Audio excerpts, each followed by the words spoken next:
Magandang araw po sa ating lahat. Sa bidyong ito, akin pong ipasilip sa inyo o ipakita itong aking gagawin dito sa pag-design sa hugis kahoy at kung anong mga materialis na aking ginagamit dito. Pero kung kayo bago pa lang to sa aking channel na Paint and Varnish TV, mag-subscribe na. Pakipindot na rin yung notification bell para ma-update po kayo kung ano man ang i-upload ko to sa channel na ito. Ang una kong ipapakita sa inyo, ito naman yung mga sangkap dito sa paggawa ng hugis kahoy. Itong galbakot. Ayan, katalis, epoxy reducer, saka liha, yan po, saka greening stall, yan po, saka brush. Brush lang po yung gagamitin natin dito. Yan, yung brush na D-trace.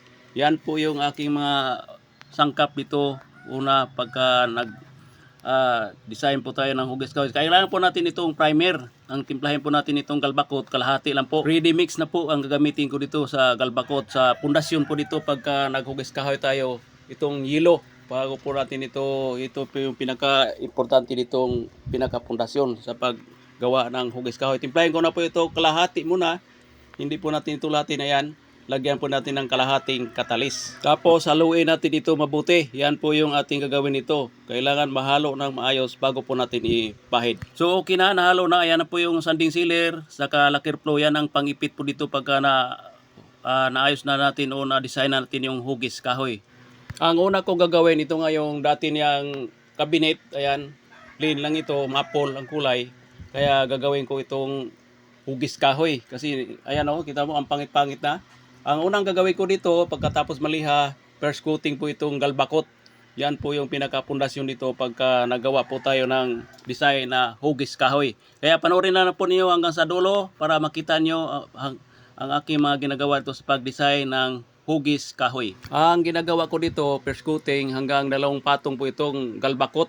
Yan po yung pinaka-pundasyon dito pagka naggawa po tayo ng haspi o hugis kahoy. Kailangan matibay po yung pundasyon. Ready mix na po itong ginagamit ko. Ayan. At hanggang 2 patong. Pagkatapos po itong first coating, second coating agad kasi mabilis lang po matuyo itong epoxy nga galbakot. Yan po yung aking mga ginagawa pagka mag-design po ako ng mga hugis kahoy sa mga pinto, kabinet. Yan. So okay na second coating na itong pinakapundasyon nitong galbakot. Ito yung sa D-sealer. Ito yung kasunod kong iipit dito para pag haspi madulas. Kailangan po natin ito kasi ang gagamitin ko dito na pang haspi acricolor, yung lamblock acricolor. Yan po yung ginagamit ko dito pagka nag-design po ako ng hugis kahoy. Ayan, haluan ng lacquer flow, sa lacquer thinner, at kulayan ko na po ito. Ito po yung pinakasunod pagkatapos natapos yung pundasyon. Yan po yung sanding sealer para madulas yung paghaspi design. So okay na, naipit na ng sanding sealer. Yan po yung sunod ko mga gagawin. Yan, ipitin po natin ito lahat at mabilis lang po ito matuyo. Pagka ganito mga lacquer type po ang ating mga gagamitin dito sa paggawa ng hugis kahoy o haspi design na ginagawa ko. Ang kasunod ko ipapakita sa inyo, ito nga yung acricolor. Lagyan ko ito ng tubig at saka gamit itong basahan at greening stall. So okay na, natimpla ko na yung acricolor. Ayan, pinupunas ko na po dito sa pundasyon. Ayan po yung pinakakulay ko dito pang haspi design, itong acricolor lab black na may halong tubig. Tapos pagka video na to yun, saka natin hagurin itong greening stall para magkaroon ng design na hugis kahoy. Ganon lang po yung ginagawa ko dito. Ayan, kailangan pagka nag-design po tayo ng hugis kahoy, matyaga po natin at matingnan natin kung hindi maganda, pwede po natin ulitin. Pero pagka yung iba naman ginagamit na mga wood stain, yan, hindi ako gumagamit noon. Mas maganda po ito mga acricolor pagka naggawa po tayo ng hugis kahoy. Ang nakaganda lang po dito pagka itong ating ginagamit na acricolor na may halong tubig, mabilis lang po ito matuyo. Kailangan masundan po natin kaagad dito ng greening stall. Ganon lang po yung mga ginagawa ko dito sa pinto, sa ito nga kabinet.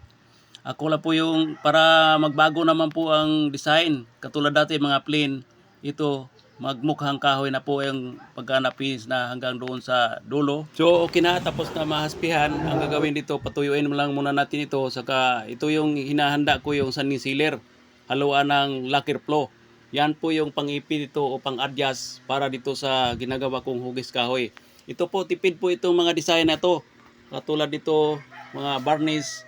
Yan po yung mga ginagawa ko, tipid na design na haspi design na hugis kahoy. Okay na, nahalo ko na. Ngayon, ang gagawin ko ito, kailangan na natin itong ipitin gamit itong brush. Pagka naghagod po tayo ng brush, isang haguran lang, wag ibalik-balik, baka mapanot.